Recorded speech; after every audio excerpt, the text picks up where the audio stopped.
What is going on, Chiefs Kingdom? Well, welcome back to another episode of The Kingdom Says. I am your host, as always, Garrett Williams, and I am joined tonight by my usual co-host, Mr. Kyle Henning. How we doing tonight, Kyle?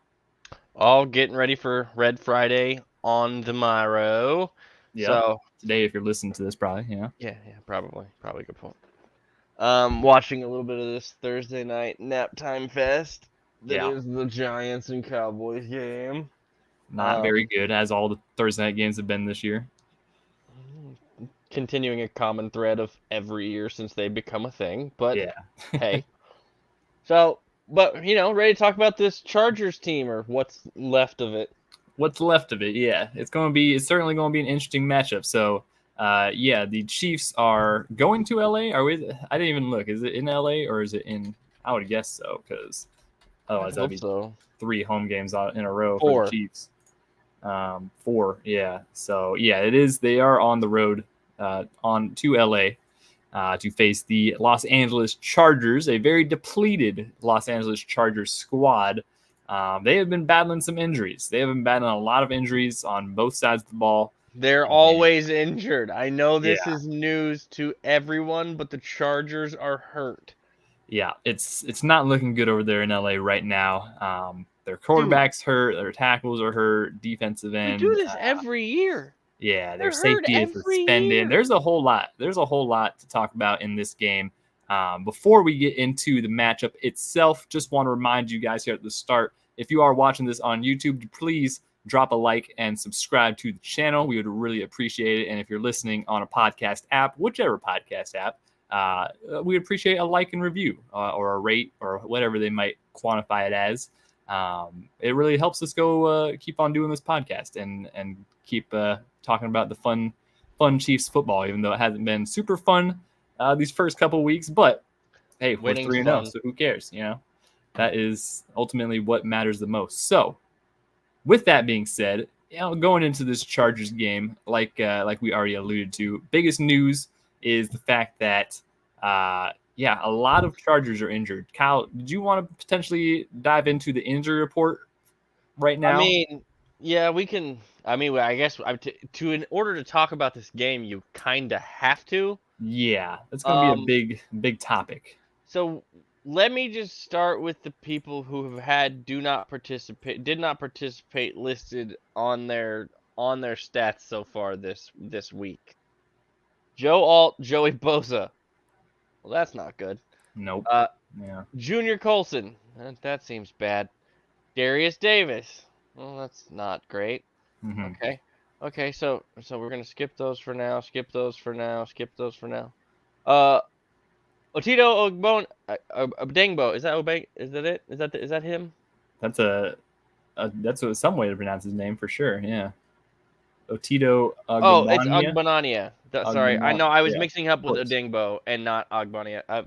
Sorry. You had a better idea than I did. I apologize. I mixed up 2 last names that are very difficult to pronounce and now have fixed it. I apologize. Anyway, he didn't participate and then fully participated. It's good that he's back in a neck thing. That seems here, there. Yeah. But then you have Trey Pipkins. Yep. And then Rashawn Slater. Yeah. So if you're following along at home, that is 3 of their tackles. The 3 of their starting offensive linemen, because I think the Chargers depth chart, sure enough, does. Has Trey Pipkins playing guard. Started at guard. Okay, yeah. So they had 3 starting offensive linemen who were DNP at some point in time this week. Now Trey Pipkins was limited today. Limited today, yeah. But Rashawn Slater and Joe Alt out. Yeah. He's going to be out for a couple weeks. Yeah, Joe Alt's going to be out for a couple weeks. Rashawn Slater has a strained pectoral muscle, which that's not yucky. Ideal. Yeah. Core injury issues for offensive linemen are bad things because I hear they have to push, and I don't know if you guys know how no, thank you. I've lightly strained mine once when I dislocated my rib one time, and no, I'm okay.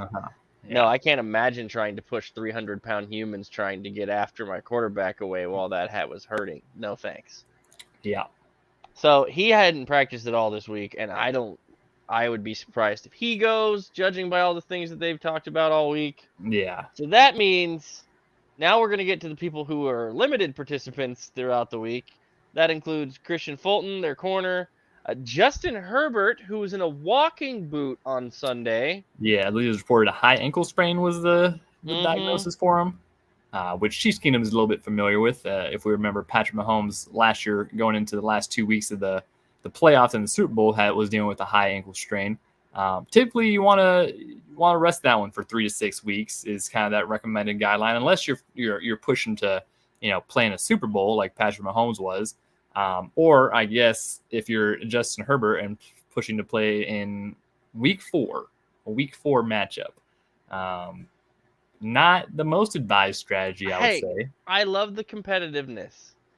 Yeah, that's up to the Chargers to protect him from himself. Yeah, because he was injured going into the last week's game, and they let him play, and he got injured again in that game, and he was limping around, like you said, left the stadium in a walking boot last week after already being injured. So and then you have Hayden Hurst with an Achilles, and that's one of his weapons, and then you have Josh Palmer, who was limited with his elbow and his calf. He was full today, and then you got it. They just look, so man. Many names, yeah. There's no way I'm putting him out there with 3 offensive linemen out. No. You would think so. I mean, you would hope that, like you said, the Chargers kind of protect them from himself and be like, hey, this is not worth. They're 2-1. They're still not out of it in any way in the conference. So you really don't need to be rushing them back, especially when you're going against the Chiefs and that pass rush. Okay, let's say Trey Pipkins makes it in play since he was limited in practice today. Yeah. Okay. So he then moves to tackle? Supposedly. Maybe. Or your other option at right tackle is Alex Leatherwood. My goodness. Alex Leatherwood. For those of you unfamiliar with Alex Leatherwood, has been around a couple teams in the NFL. The former first-round pick of the Raiders. All of them in the AFC West for some reason. Not good. Not a good player. And they moved him to guard. His former teams did. He couldn't play guard for the Raiders. He couldn't even play guard. And now the Chargers have listed him as a tackle. For the Raiders. He couldn't play guard for the Raiders. Yeah, so now he's on the Chargers. I know Harbaugh slated to be the backup right tackle. I know Harbaugh coaches well and all of those things. And I'm sure that he's going to have Leatherwood at the best that anyone's ever seen of him. That's probably true. Yeah. The problem with that is he's been nearly unwatchable since he got into the league. And I don't know that it was ever his fault. He was overdrafted and drafted out of position and has had no consistency in his development. So, I don't know how that works out well for Justin Herbert, who's going to be limited from a mobility standpoint. Having Alex Leatherwood either playing guard or tackle. Either way, he's probably going to be playing, which is not against not Chris good Jones, because Chris Jones is going to go, oh, that dude? Yeah, where's 65 at? Okay. Because we've seen Chris Jones line up against him against the Raiders when he played guard for them and destroy him. So there's no way that the Chargers organization should allow Justin Herbert to play Sunday. I agree. Justin Herbert should be in street clothes, and it should be the Easton Stick Taylor Heineke promoted off the practice squad show and call it a day. Yeah, that's what we potentially expect. Now, there's not been an official word. Did we ever decide if he actually was on the roster or the practice squad? I think he's on the roster now, but not on the depth chart. I think he might have started off the year maybe on the practice squad, and then they doesn't matter. Elevated him. Yeah, he's on the roster. He is not on the depth chart, which is helpful. For this kind of stuff, Chargers, we really appreciate it. But at least you guys have your injury report up. I guess I'll stand corrected. They traded a 6th-round pick for him from the Falcons because the Falcons decided to sign Kirk Cousins and draft Michael Penix. So that's very interesting.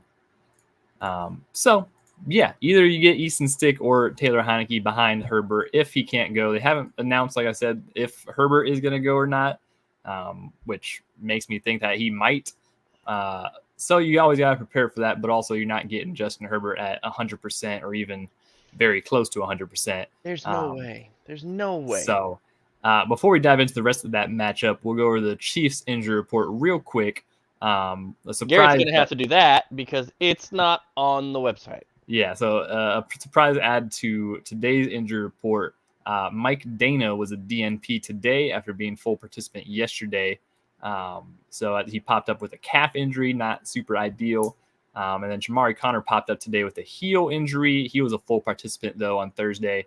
And then everybody else on the injury report, Nick Bolton, Derek Nottie, Rashee Rice, Joan Watson, all full participants throughout the whole week, just with some minor things on there. So besides Mike Dana, which hopefully Mike's good because he's been a crucial part of this D-line for the past couple years. Outside of him, everyone else seems pretty healthy, in pretty good shape. If he's not able to go for whatever reason, that's going to mean an increase in snappage for Felix. Yep. And that likely means Cam Thomas's first actual active game Thomas day. Debut. Yeah, that'll be interesting to see.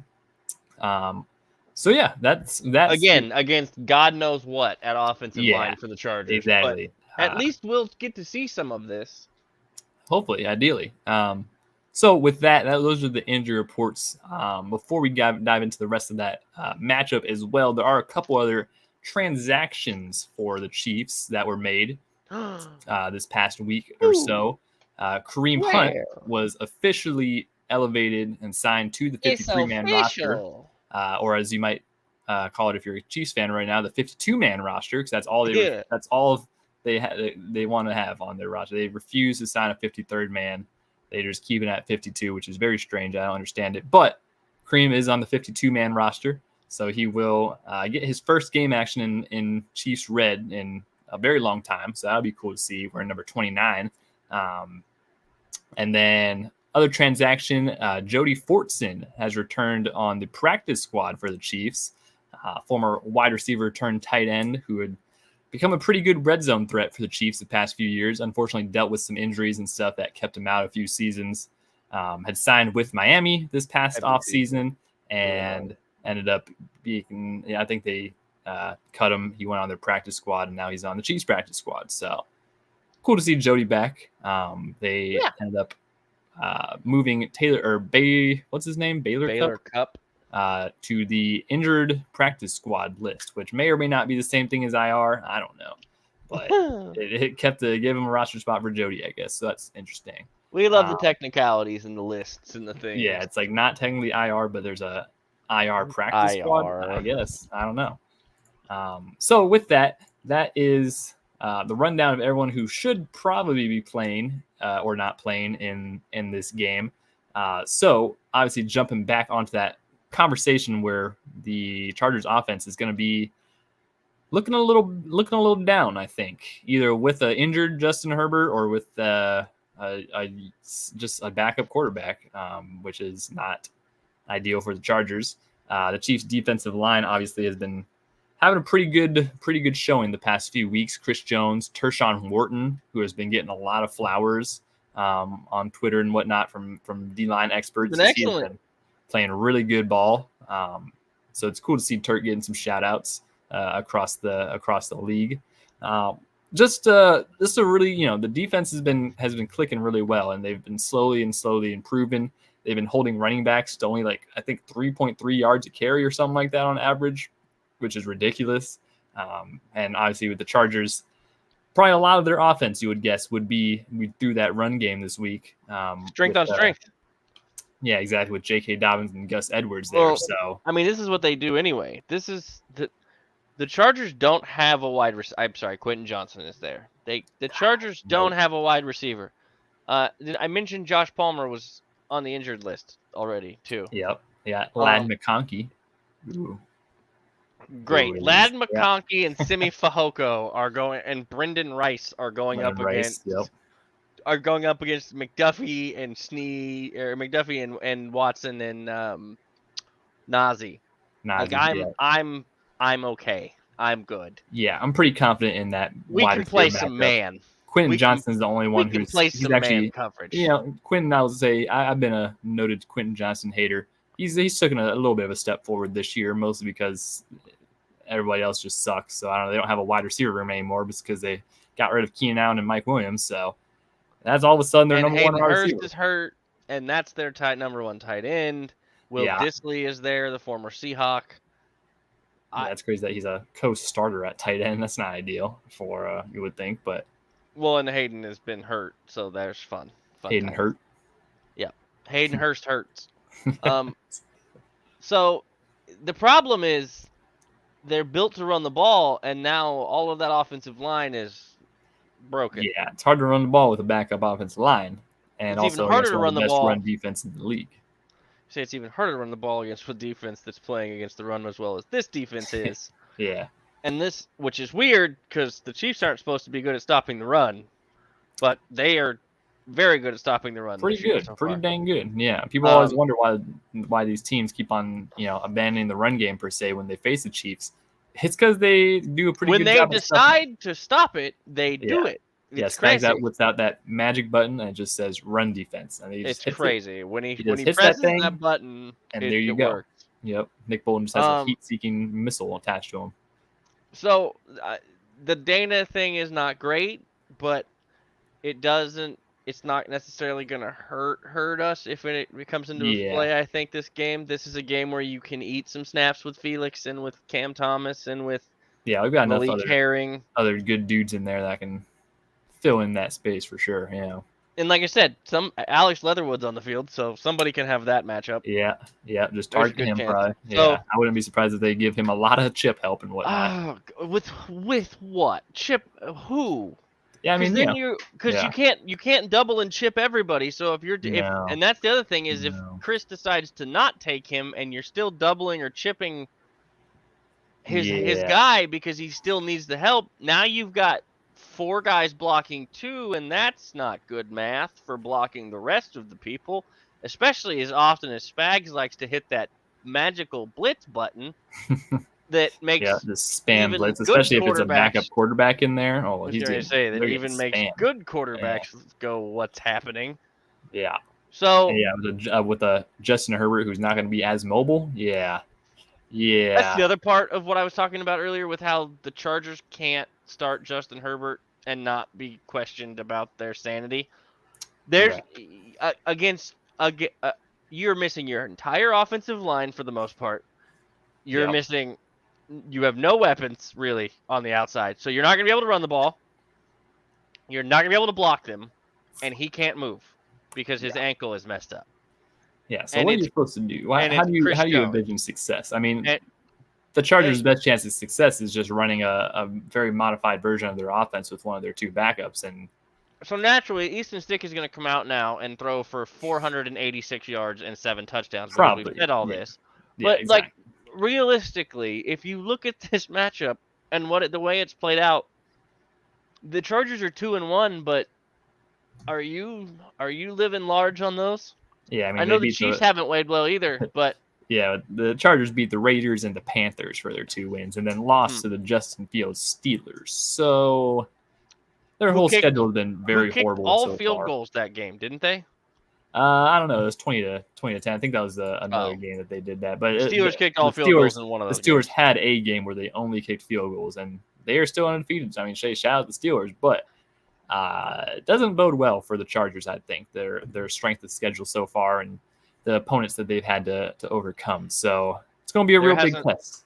There hasn't been a strength of schedule so far. There's just been a schedule for them. Yeah, exactly. So offensively wise for the Chargers, for their strength of schedule, I guess. Yeah, Chargers offense. We're gonna see what they look like. It might be a situation like when Justin Herbert debuted, where they say Justin Herbert's gonna play the whole game, and then all of a sudden Taylor Heineke comes jotting out there or something, and then it's like, all right, well, let's figure it out. But a lot of confidence in the D to figure out whatever the offense of the Chargers. I thought you were going to say it was like when Justin Herbert got the starting job because they punctured Tyrod Taylor. Yeah, well, yeah, they're not going to probably puncture as long this time. Yeah, but they might do some gamesmanship with it. Who knows exactly? But not really worried any way, shape, or form about this offense, which of course means that they'll probably end up surprising us and doing pretty good for some dumb reason. But hey, that's football for you, baby. Division games, right? Division games, that is true. Yeah, when you're playing a division opponent, that their team is kind of set up to beat you, especially all the AFC West teams for the Chiefs, because that's the team to knock off. So you're kind of shaping your roster with beating the Chiefs as a very forefront thing in your mind. So, they're a lot of guys are very familiar with us now. They are missing some guys who are very familiar with us, and we're going to get to that when we hop over to the other side of the ball. This is the part of the game we're going to spend the most time talking about, because this is the part of the game that's going to determine whether we have to care much past 4:30 Arrowhead time. That's typically the deciding factor here is the Chiefs offense. If they can get their head out of their butt and put the arrow firmly away from their foot, put the hammer down. That's what they need to do. Right, Mitch? Right, Mitch? Yeah. So, Chiefs offense these past 3 weeks has not been the greatest. They've not been clicking on many cylinders, although there's a lot of easy stuff to fix. It's not like super. It's not doom and gloom. There's very easy things.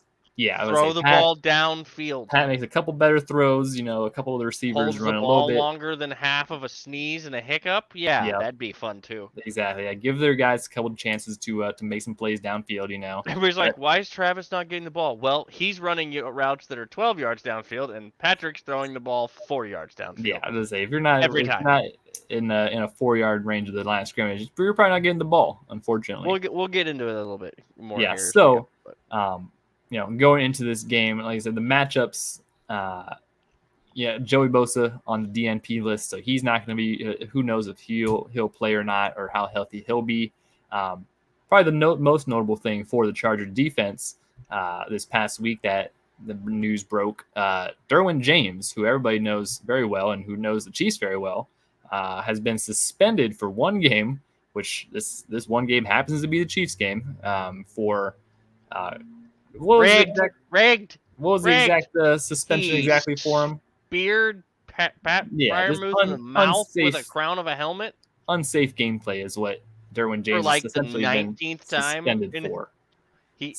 Hey, you keep hitting people with your head, and we've asked you not to do that, and now we're going to actually do something. Exactly. Yeah. So the NFL basically came out, and Derwin's kind of had a long history of this, and there's reports that he was trying to fix it this year, and he, I guess, met with some former Chargers coach who was part of the rules committee now, who was giving him some pointers and whatnot. Didn't really affect him, I guess, because he's still just out there headhunting, and now he has paid the price of a 1-game suspension. I'm sure that comes with a fine or obviously a loss of game check. So that's not ideal, especially with how high he's paid. And then most importantly, not gonna love that. Obviously, you're losing kind of your number one guard for Travis Kelce, who, he's not had like the most success, but he's had a decent amount of success versus Travis Kelce. Not nowhere near like a kryptonite or anything, but obviously very familiar with Travis Kelce and his game, and that's one less defender out there that's going to be able to, help defend Travis. So might be the week that Travis Kelce's numbers pick up, and they might try to force him the ball a little bit more this week or whatnot, but definitely works out for the Chiefs pretty well that you're not having Derwin James on the other side of the field.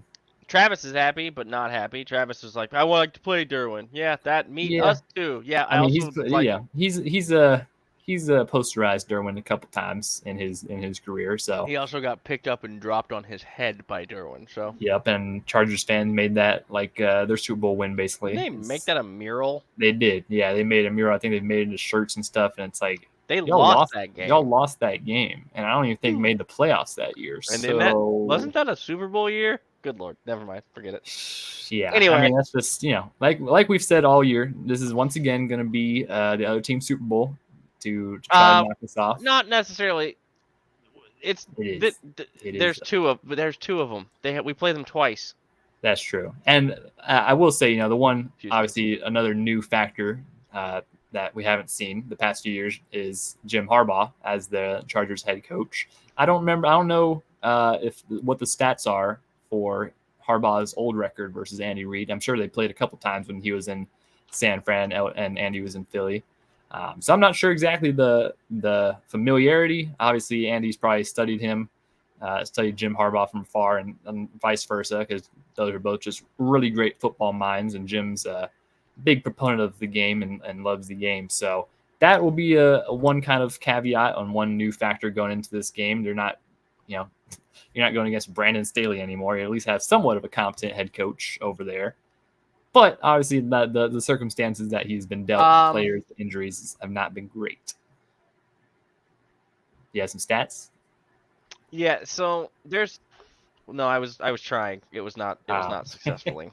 I was hopeful. I was like, man, that's crazy. You pull up stats already, man. I thought I might have, and then it didn't work. But the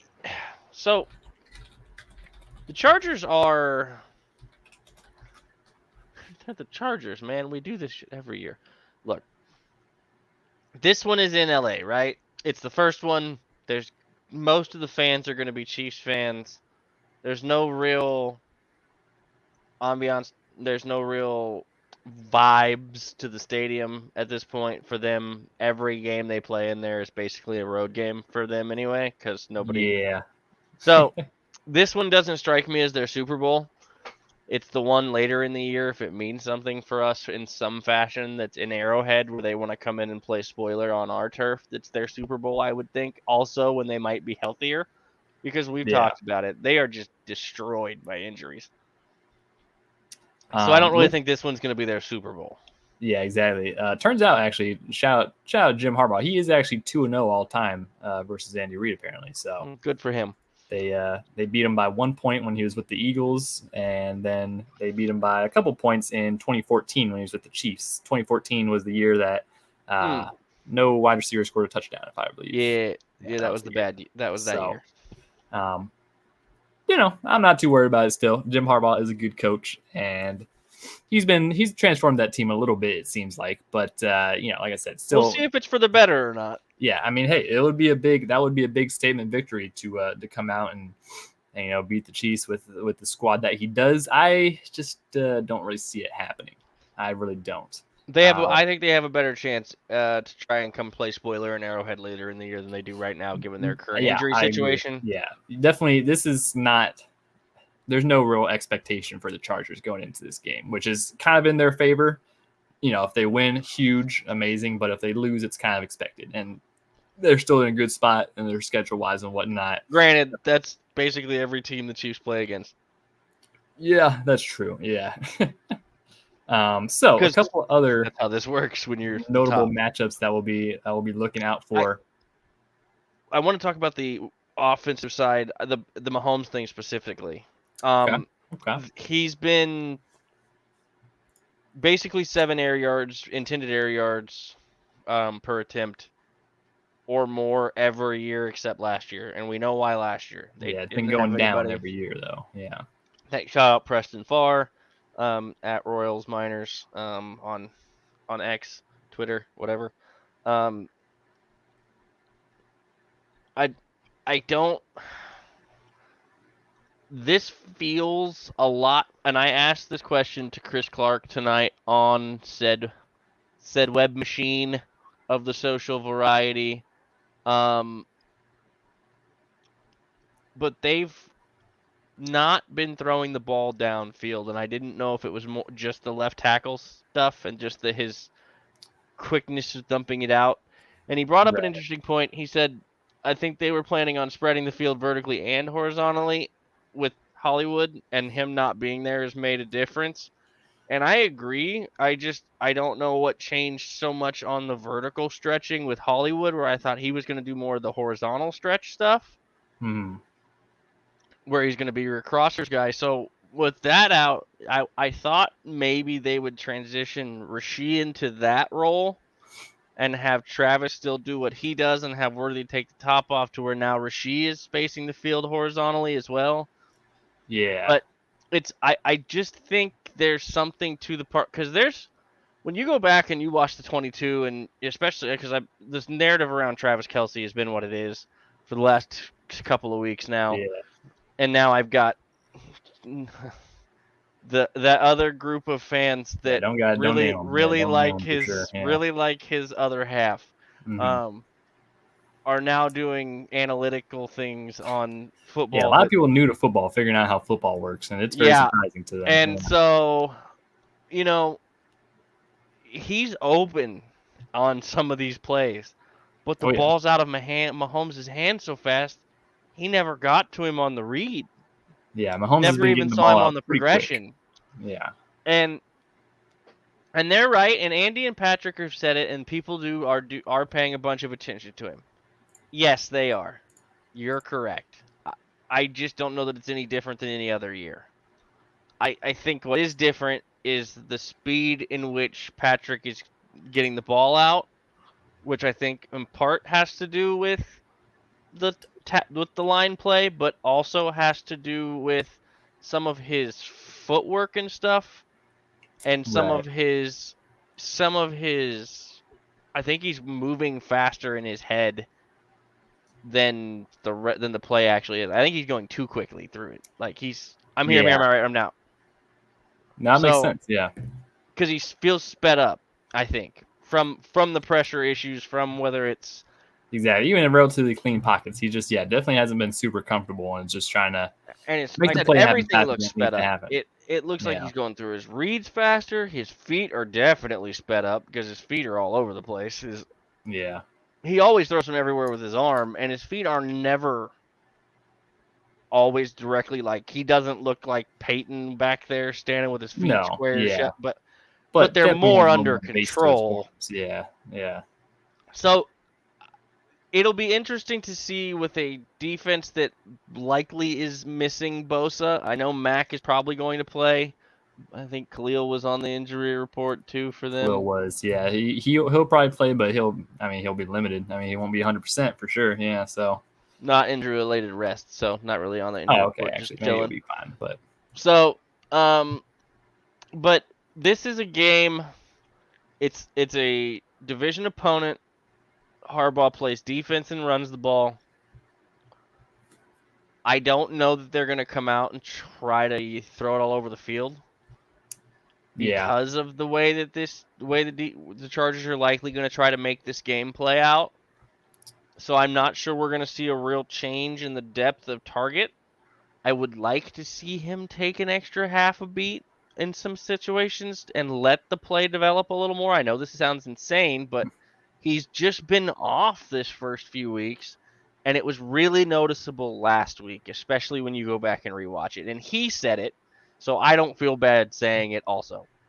Yeah, I agree. It's the offense always and will always start and stop with how Mahomes is playing, and it just hasn't been quite up to his normal standard. And it's still been okay. Like we said, his worst play is still very good quarterback play. But he's still been better than a lot of people in the league. He's still nailing a handful of throws or two, a couple handfuls of throw every game, and still showing that he's just an elite quarterback. Obviously, there's no even question about that. Just needs to dial it in a little bit. But he hasn't played well.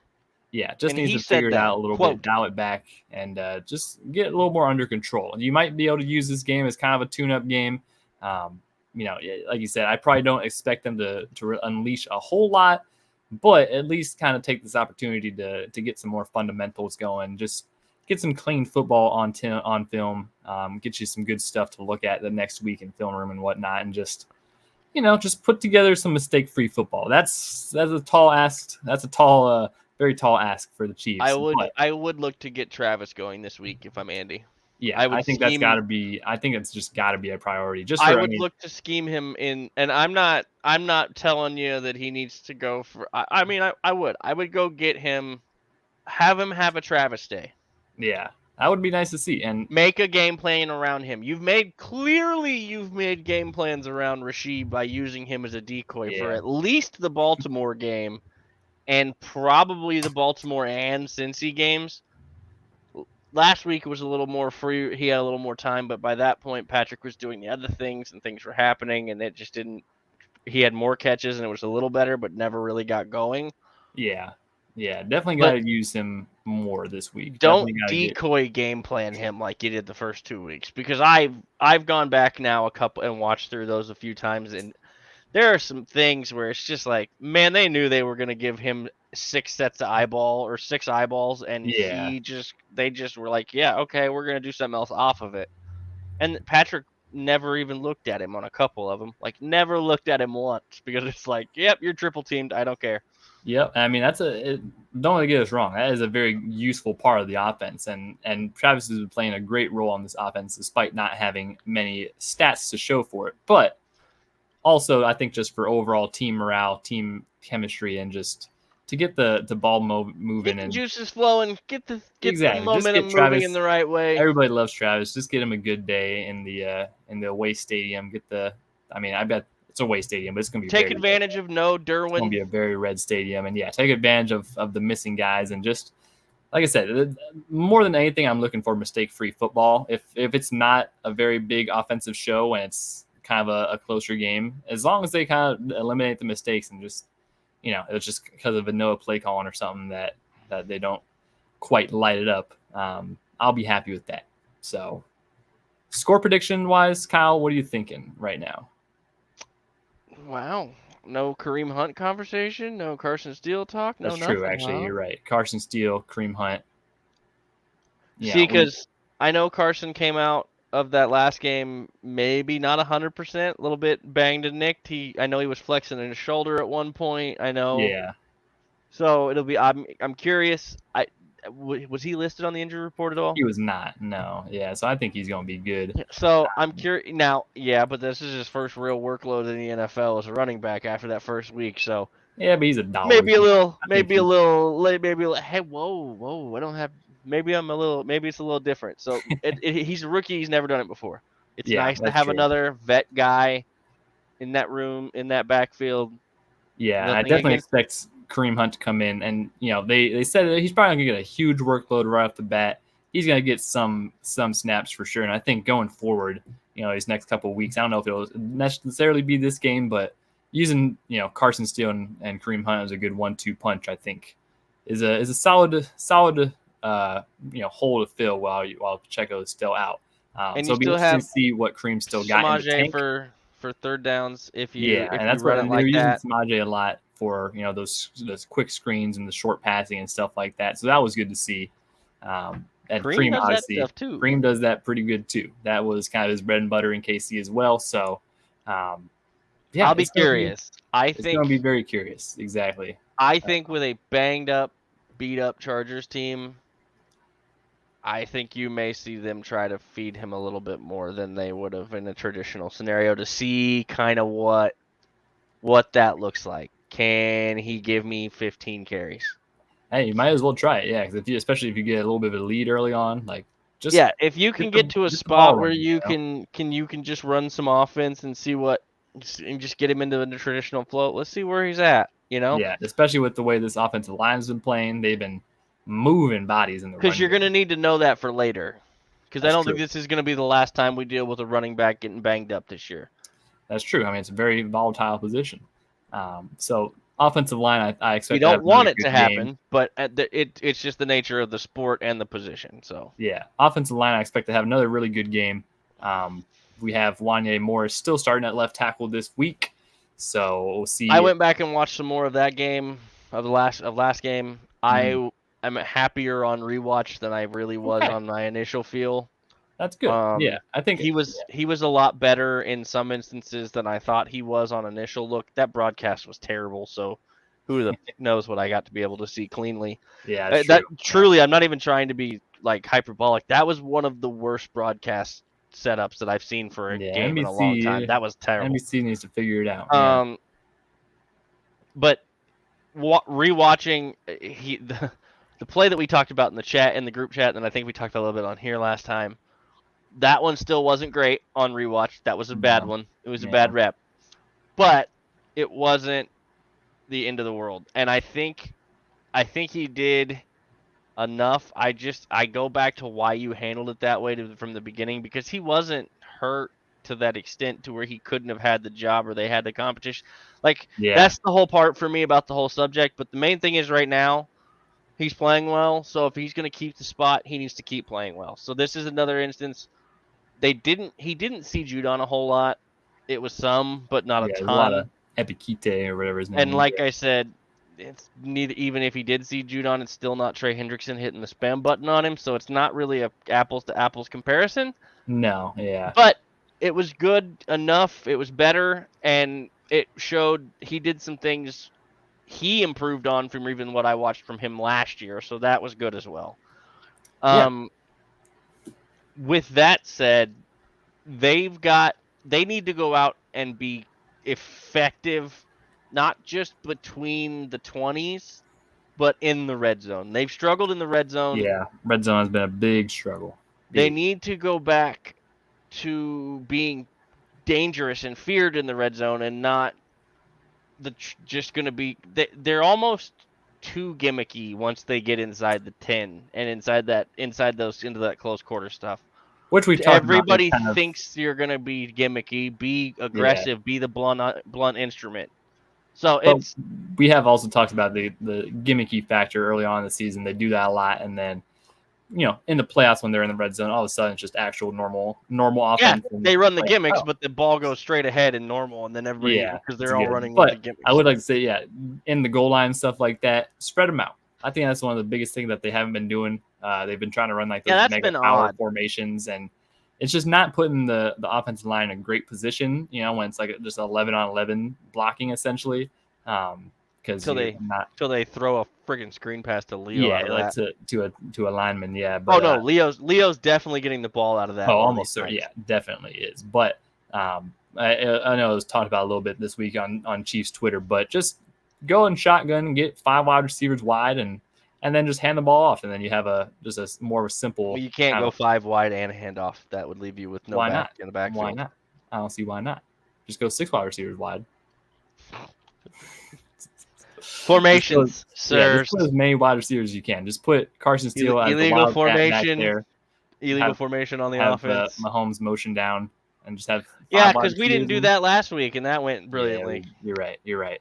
Maybe no more. I don't know. I expect we'll probably see a couple of little cute things, especially because I bet Andy Reid. It's a division opponent, and it's Andy Reid versus division opponents. He likes to show off a little bit, so we'll see. We'll see how the offense looks. That's going to be the big. That's going to be the big thing.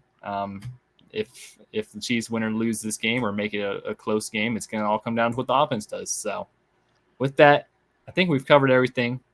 Kyle, score prediction? 23-13. I don't think it's high scoring. I don't think it's anything crazy. I just think it's enough to be kind of comfortable. And they have a chance to make it a 1-possession game towards the end and don't get it done kind of deal. Yeah, I'm in that same boat. I'm kind of in like the 20-14 potentially. That kind of be both. I mean, they scored 2 touchdowns, so maybe 20-13. I don't know. Yeah, I don't think the Chiefs offense is going to do a lot. I don't think the Chargers offense is going to do a lot.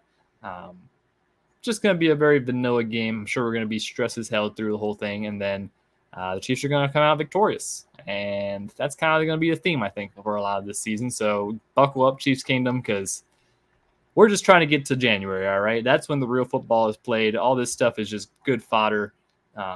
Makes for some fun season highlights when you look back on it. But hey, we got to win the division. Hey, it starts with winning the division, and this is the first division matchup, right?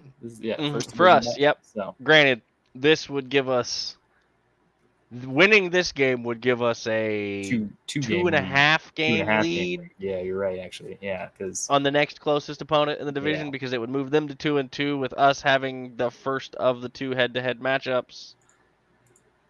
Yeah. So it's a big game in that regard. Every freaking division game we play is always way too close. I hope the defense comes out and just smothers whatever there is the existence of this Chargers offense. Me too. So with that being said, thank you all so much for tuning in and joining us this episode. We really appreciate all you guys' support. Once again, be sure to follow us at Kingdom Says Pod, Facebook, Twitter, and Instagram. Check us out on YouTube if you're just listening to this podcast. And if you're watching on YouTube, go ahead and just also listen to it on a podcast app. That would really appreciate it and really help us out and all that good stuff. So a lot of fun stuff coming up. So yeah, throw comments if you have. You can drop questions. Comments of any questions or anything you got. Just fun thoughts. We may do a mailbag at some point here soon. Yeah, because those are fun. I've got some stuff to give away. because from good friends like the Artist Chief and a couple of other things going on. So I've got some giveaway maybe a stuff Caitlin to do Snelling soon. like I got over my left shoulder right here. Ooh. Shout out Caitlin Snelling and Johnny B-side for that one. It's a fun time, Chiefs Kingdom. So with that, thank you all for tuning in and watching once again, and we will see you guys next week on the next episode of The Kingdom Says.